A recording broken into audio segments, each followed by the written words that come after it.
There we go. Recording. Joy. Well, so, some interesting stuff has happened. Oh wait, I should introduce myself first. We just got out of, was it Epic Magic or Strange Magic? Strange Magic. That's right. the song. Yeah, right. Yeah, I'll just do a thing on that later. It sells itself. Whatever. Anyway, so we're a bit so if you tuned in to learn anything about Strange Magic, here's what you need to know. No. The end. Next. Yeah. Okay.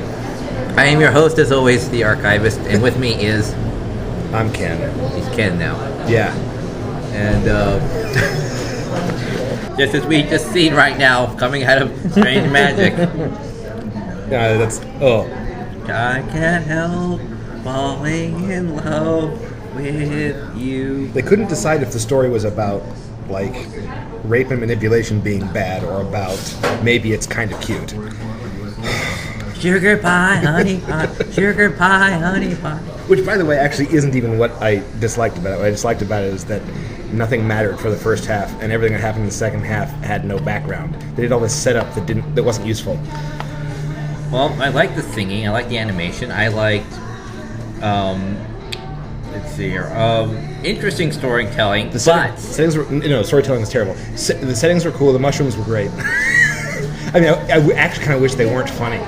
I love the idea of a kingdom where the mushrooms communicate. And anyway, I wish it were actually more of a fantasy and less of a comedy. And they could have done with fewer main characters. Sidekicks were nice. Goblin sidekicks were kind of the Albert and Costello duo that come in every once in a while to begin and end a scene. Yeah, kind of nice. A little overused. To be annoying. But I don't like comic relief characters. I don't mind comic relief, but I don't like characters dedicated to comic. Yeah, relief. they're more dedicated to that. Which makes them a bit overused. But yeah, I dislike the fact that the princess in the beginning was not capable of saying. Clearly, he's shallow and self-centered. How do you not see that? Okay, now you can see that because now he's kissing someone else. You know what? She's finally saying, I was like, oh, right. That's okay, but we didn't even have to watch any of that. She could have just seen him at the dance, and we'd be like, oh, I know what happened. Yeah, especially with that song. Exactly. It's covered. Yeah, it's covered. Why would they sing a song to tell you what happened again? Yeah, but I like the song. I like the song she sings, where she says that she's like getting over it. Getting over him and everything. That's nice, showing good sense of self, strong self. There's, ultimately the movie probably should not have been embarked on to begin with, but if we're going to assume that it was something that was worth salvaging, and there are a few interesting little bits in it as far as just generic fantasy, romance, children's films go, they did these... time was weird in the movie. Time is weird? Time was weird in the movie. So, after she's bummed out and she does her little song and now looks a little bit gothy, apparently after that's much later. Yeah. And they had fairies thematically tied to the seasons, and they didn't use time, like the seasons changing. She just magically became a sword master. I don't know. But yeah, in the beginning, she's like a bungler. She is constantly tripping and bumping into things. She was a silly girl, and she got hurt, and she had to grow up. But that wasn't. We actually didn't see her grow up. We just saw her do some minor stuff. And they could have just told us that she got hurt and she grew up. We wouldn't have to worry about that. Well, she does say, "I'm not a little kid anymore. No, I'm too old for this." But we watched this kind of banal plot thing where nothing happened, and then it's like, oh, this is why she is the way she is. We could have accepted it if at the very beginning of the movie they just said, "Oh, get over it," and she's like, "No, now I'm stronger." Boom, set up completely covered. We don't need to know anything else about what happened before. Because it's an age-old thing. Yeah, we don't need to see it. We know. We just yes, have her sing that song. If we'd actually had a cool thing, if something that really mattered, that actually probably included the Bog King and included what's his face with the blonde hair and her when she was still in love with what's his face with the blonde hair, but she had this like moment with the Bog King and there was like border tensions and and somehow it revealed something about the love potion that actually mattered at all and was introduced too late. Then it would have had impact when he was just hanging out with this other fairy. Yeah. and making out with her. But the thing is, when he comes back begging for forgiveness, it's like, wait, why is he coming back? Everyone knows he's screwed up. So No, but actually that's kind of interesting. I'm sorry. Go ahead. it's just it made no sense to me. It's like, well, wait a minute, the cat's out of the bag. Even if it's between the two of them, why would he come back? Why would he think, oh yeah, she's totally going to take me back if I beg for it? Doesn't make any sense. So if that were really what the story were about, though, the fact that he was good looking and everyone could sympathize with him, so everyone was on his side, not hers, because it happens in real life. We all sympathize, with the guy who won't get another chance, and we all hate the girl who won't give him another chance because we're idiots. If that had been the story, though, if it essentially had been about that. And about the way he manipulated everyone against her, that could have had depth. That could have had highs and lows. It would have been much more interesting. And the love potion angle could also have been interesting, and also the Bog King could have been interesting. Unfortunately, they stepped on each other's toes as themes go. And Okay. All right. You want to move to the car? Yeah. All right. Let me pause this.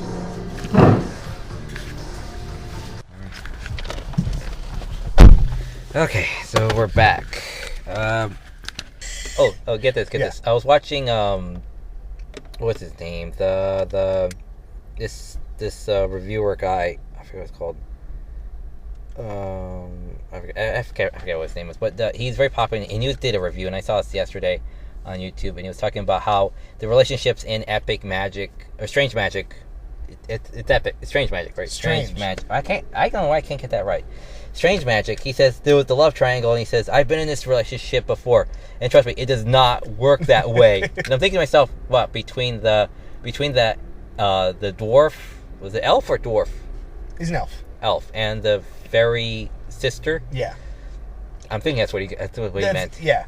And I'm thinking to myself, well, yeah, I mean, the girl that doesn't realize that you're totally into her, obviously, because even though you're giving her the bedroom eyes constantly, suddenly you sing a song ish about how it's going to be all right, suddenly falls in love with you. Well, even I know that doesn't happen. The movie was suggesting that she was the whole time, but being young and flighty was just like la la la la la. Yeah. But I think, okay, but for good timing, I want to say her constantly saying "sunny pie, honey pie." Okay, that was good timing. I like funny. that. Yeah, but oh gosh. Did you notice that the two beautiful women ended up with two just weird-looking dudes? Yes. I'm tired of it. When does a good-looking guy end up with a weird-looking chick? Don't know. What about that pig-nosed girl? Well, two pig-nosed girls, I think. There was one where it was an actual magic one, and the other one where she just needed rhino surgery. That was it. Yeah. Which are good films, by the way. I've seen very little of them, probably over 15 years ago, but what I remember, they're actually pretty good. That's probably exactly how long ago it was. Maybe a little, not quite. No, I'll tell you, though. This movie, Strange Magic, would have made so much more sense if Marianne were plain. Which one's Marianne? The lead. Oh, okay. If I can't get any of these characters' names. I can't remember anyone. Boring, just names. Anyway. It's just older princess, younger princess, shallow pretty boy, fat king, like there's any other kind, fat king who's apparently, was he asthmatic or something, or just completely out of shape, can't even fly on his own, and the ugly goblin king, Bog, and it's like Goblin King, it's like there's no goblin prince. She's a princess, so it should be prince. But whatever. No, but and the mother. So everyone has. So you could tell these characters just by their types, the character types, more than by their names. Well, you're not talking about the character types. You can tell them simply by their role in relation. Yeah, role. To Okay, character. role. That's even worse. And the nosy mother. Oh gosh. She's actually kind of likable. Actually, she's pretty likable. But it doesn't matter. Like, oh geez, they couldn't pick what was bad in this movie.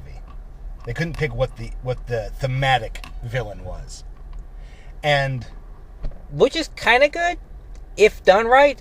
I think they kind of did it good in this film.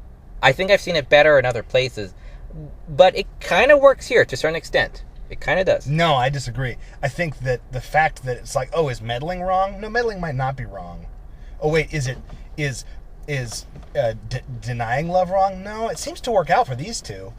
Yeah. So there was no thematic opposition. There was no question of the movie. It wasn't saying this. It wasn't saying A is better than B, or A sometimes beats B. It was just sometimes there's A, sometimes there's the other things. Which is what... Well, this is by George Lucas, and balance of the Force must be maintained. So, you know. Right, but Star Wars, again, was about resisting legacy, choosing your masters. I mean, it was actually about stuff. Right? Like, not so much the prequels, but even they were way more about stuff than this was.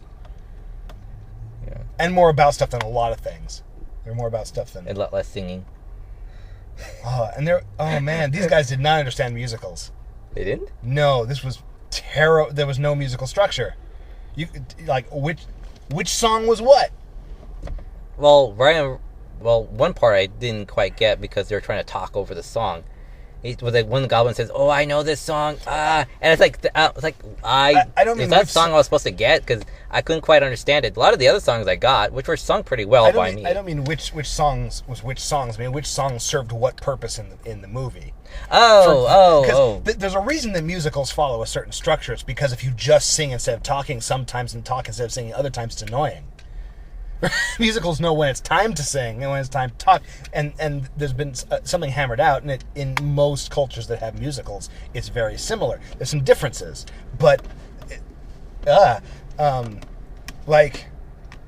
it could be actually a confusion between the story they were writing and the musical structure, because I think the beginning of this movie was so stupid, with her just flying around and singing, and there was no meaning imparted. It was just... to her song... To us. We have no idea anything. There's a girl who happens to be a fairy. There's a bad place and a good place. But that was already told us by a storybook. She just keeps singing about nothing.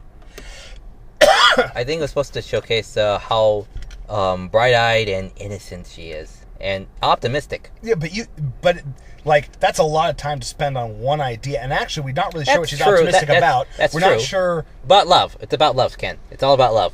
But yes, they did spend... If that's what their intent, then it should have been a bit shorter, but I guess you can't really shorten that song. I'm guessing. No. The song wasn't even necessary. There was no data. There was no up and down. Well, okay, yes. I agree with you. Like what you said before, was that it should have started right when he comes back to try to kiss ass to her. Yeah. That should have been the beginning, because it works from that point on. It does. Well, narratively ish, as a good starting point for a beginning. Bog King doesn't, but and also we spent way too much time with the elf, or way too much time with Marianne. Like, pick one to be the main character. Unless you want to work really hard and make a fantastic ensemble piece, which is possible, but these guys weren't able to even deliver us a story with a main character. So how are they going to do an ensemble piece? But yeah, setting it up. Oh, manipulative prince, bright-eyed doofus best friend who's in love. He manipulates him to do this thing, but we also don't know why that guy's is in any position to go get the love potion. That doesn't make sense. All he has to do is just stand in front of her, for the love of God, and say, and confess yourself. Put yourself out there. It's what everyone keeps telling me, and he doesn't even do that. It's like, she falls in love with everybody. Just be that one guy and prove yourself better than everyone else. That's all you have to do. Well, I mean, arguably, if you're assuming that these are real people, and the reason that that's not going to work necessarily is because she already knows she's got him in the bag. On some instinctive level, she doesn't have to flirt with him. And he also is constantly rewriting the script between them to be like, oh no, I'm an appendage, oh no, I'm an appendage, oh no, I'm an appendage, what he's doing. And there's reasons behind it, and we can relate to that, but love stories aren't about how to find a mate. Love stories that work are almost exclusively about, oh, what's this? Then they betray each other, and they have to learn to forgive each other. Otherwise, it's not interesting.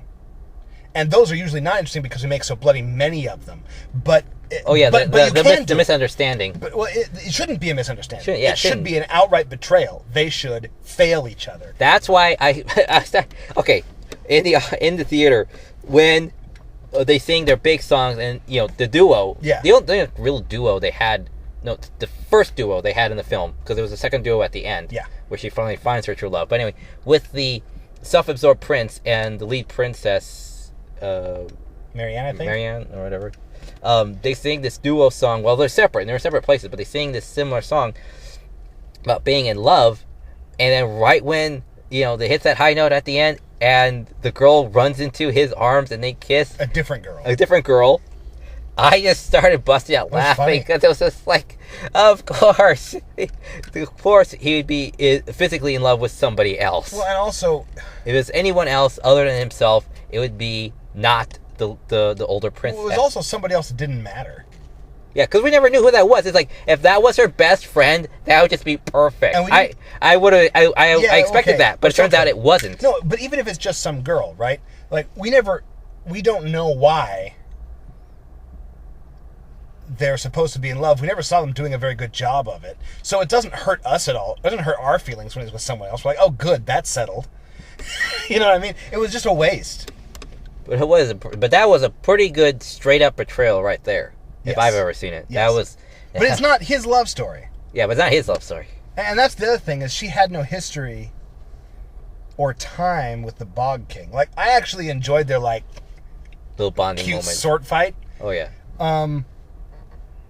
But it would have been actually interesting and memorable if there had been anything leading up to it between them.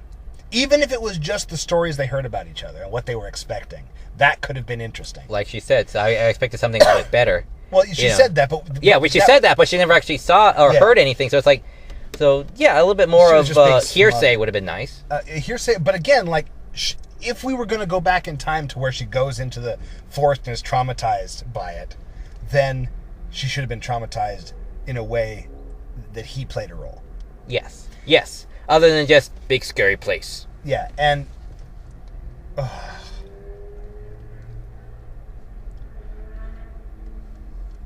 Yeah, no, it was just incompetently structured. Everything fell flat because nothing had weight. Nothing had weight. Nothing mattered because nothing connected. Nothing was in the right order.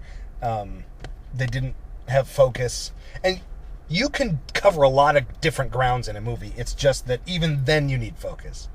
And it's trickier. It's twice as hard as, writing two lead characters that we're rooting for is twice as hard as writing one, which is why love stories are bad so often, is they're more difficult. I've heard about who, the basic story of A Midsummer Night's Dream, which is what this is based on. So I was trying to figure out, okay, who's the leads? Okay, who think there's in love with whom at this point, and then who are they going to ultimately end up with? And about, the 40-minute mark? But by the time the plan came into being, it's like, okay, now I know who's going to end up with whom. I get it now. Yeah, and it was pretty loosely Midsummer Night's Dream.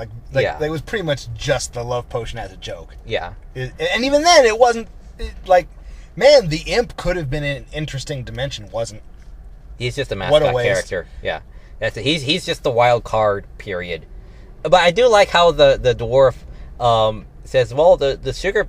Okay, one, I've never seen a Sugar Plum Fairy before outside of Care Bears, the Nutcracker Special. So I have no idea what the hell a Sugar Plum Fairy is supposed to look like. But I'm rather impressed, kind of, by her design. But when she warns him against the imp, which looks like a what do you call it? The things that hang upside down in trees where they sleep. Possums. It looks more like a possum. He's like, he kicks the thing outside the log. He says, sorry, but effectively off a cliff. Off a cliff. He says he kicks him off the cliff, and he says, sorry, but the Sugar Plum Fairy told me not to trust you. He walks away, but his conscience gets the better of him. Walks back, goes, are you okay? Yeah. Okay. Well, okay. So talk about screwing up on mythology possibilities. Like, he's an elf. That's an imp. They're tricksters. in much of the lore they come from, the idea that they were forgiving of each other because playing tricks is what they do would have been super interesting if they actually played tricks on everybody and were also really forgiving about it during the course of the film. And that's not what happened. But they were hinting at that, and I don't even know if it was intentional, but while watching this movie, I was oftentimes thinking about better movies they could have used these scenes and characters in. And that was one of the things, the idea of, I know how comedians interact, and there are people out there who know how comedians interact, and they mean like Jackass style comedians, and that these are real things. These are real ways that people interact, and it's not just to be jerks. There are bonding elements to it, and there's just tickling your brain. And if you made elves and this imp like that, and that would also create good tension between the younger princess and the elf, because fairies are more serious, more straightforward, and elves are like and precocious. I don't know. That would have at least been interesting interactions. That's the other thing. No plot, but also the interactions were boring. Because they're contrived and, done to death? Well, they're contrived and done to death, but it's not even that. Like, the problem with contrived stuff isn't just that we've seen it before. The problem with contrived stuff is they know we've seen it before, so they don't even do it. They do something more shallow. Because they think they're doing shorthand, but they're really just gutting the scene and the character of all that's life, or maybe never imbuing them with life to begin with. It's just bland. Well, I think this is a good children's films for, what do you think, the ages of... It's not a good children's film. Don't let your kids see it. It's toxic. Okay. It is, in fact, despite what it claims, not empowering to girls. Quite the opposite. And there's there's the rich, beautiful fairies, and then there's the slightly darker skinned, gross elves. I don't know. No, it's not for kids. It's bad. Well, I think it's a half decent musical.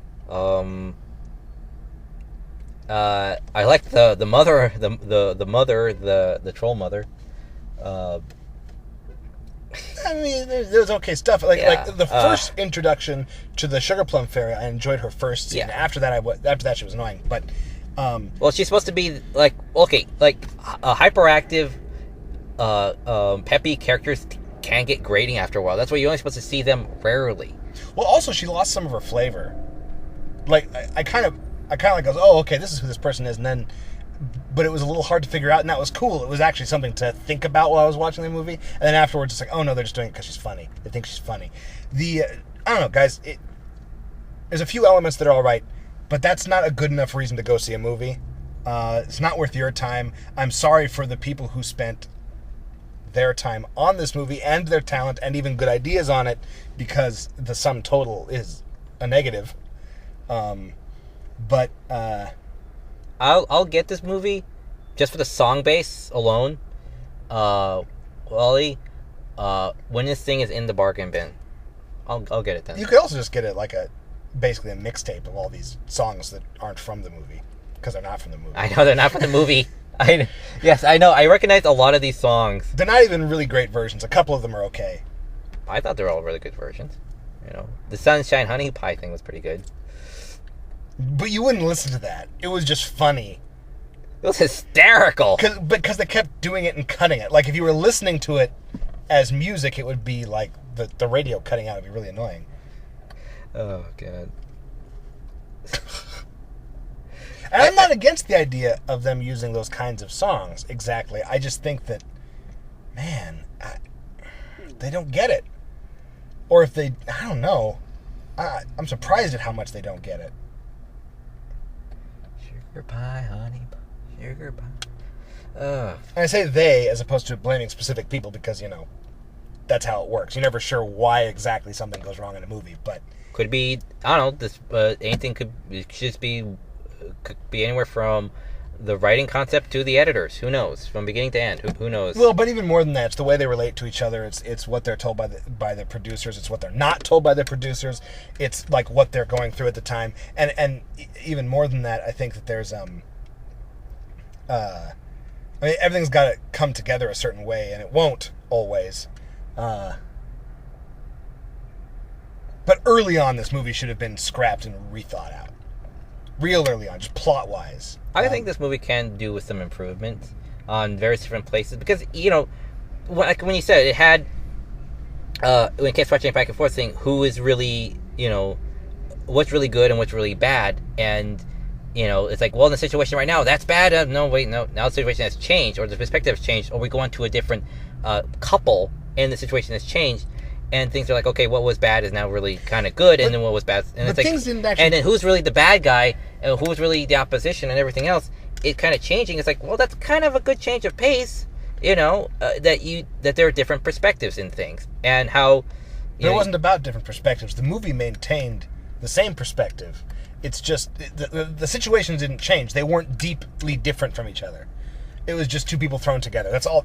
Like the only actually existing relationship was between the elf and the younger princess, and most of that we still had to take on faith. So, like, it wasn't a discussion of how certain things are better in certain circumstances. It's just that it was a different movie depending on which part you were at.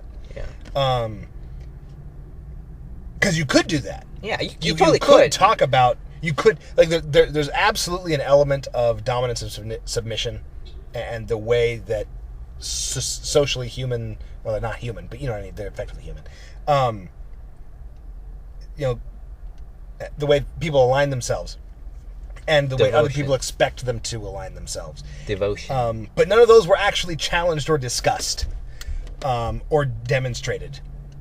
We just had to accept them because we'd seen them in movies before.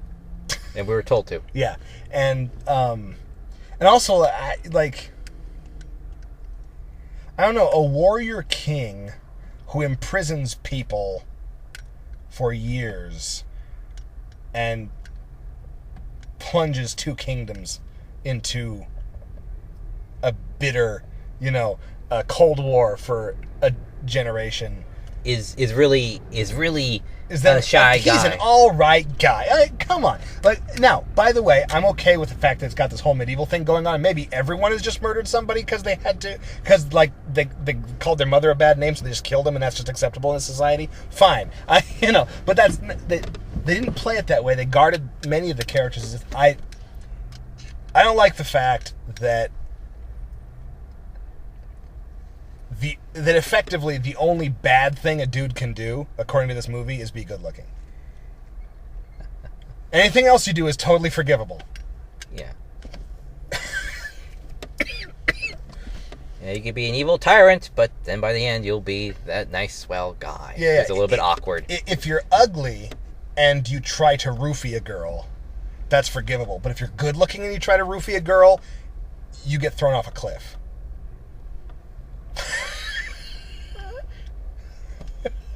Right? Like, that's basically where we are with the movie, is in terms of comparing the male hero villain with the male villain. Well, I remember I was saying how this is like this reminds me of Beauty and the Beast, you know, because people would say, well, the stereotype is that the good-looking, charming guy, he's the hero. When it turns out, when you watch the rest of the film, that he's the villain. You know, he's right. But in Beauty and the Beast, it actually had meaning. Yeah. This was only because Beauty and the Beast existed. Yeah, pretty much. That's what I kept thinking. It's like, are they trying to reference Beauty and the Beast? Well, and by the way, I love Beauty and the Beast. It's one of my favorites. But even that's a movie where, like, we're teaching little girls, oh, just work on the monster. He'll become a good person. Yeah. And that's deadly. The bad boy, yeah, he's just a big softy underneath. Just spend some time with him and take those punches with stride. Yeah, right, Don't right. worry. He'll soften up after a few years. And you know what? The reason this is hard is because some do. But you can't depend on that. Yeah, you can't depend on that. So don't make that the message of the movie you're giving to children. Anyway, I don't know. Like, there are elements of this movie I really wanted to like, actually. The main element they wanted to showcase with the love potion was that there are no shortcuts to love.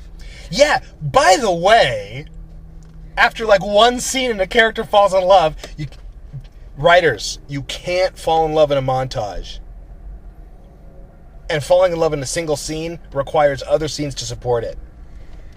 And then telling us that you can't do a shortcut after you just did a shortcut, The irony is painful. Anyway, that's that, my friend. All right, so yeah, so that was Epic Magic. Epic Magic, the movie that makes you not want to talk about it, but other movies instead. And by the way, it's actually called Strange Magic. Strange Magic. Okay, well, so I'm your host, the Archivist, and I'll see you on the other side of the screen. Yeah, this was Grimm's Fedora. Or was it Ken? It was Ken this time. Or was it Hatman? Oh, Or and was it Ernest Abacus? Who knows? All right.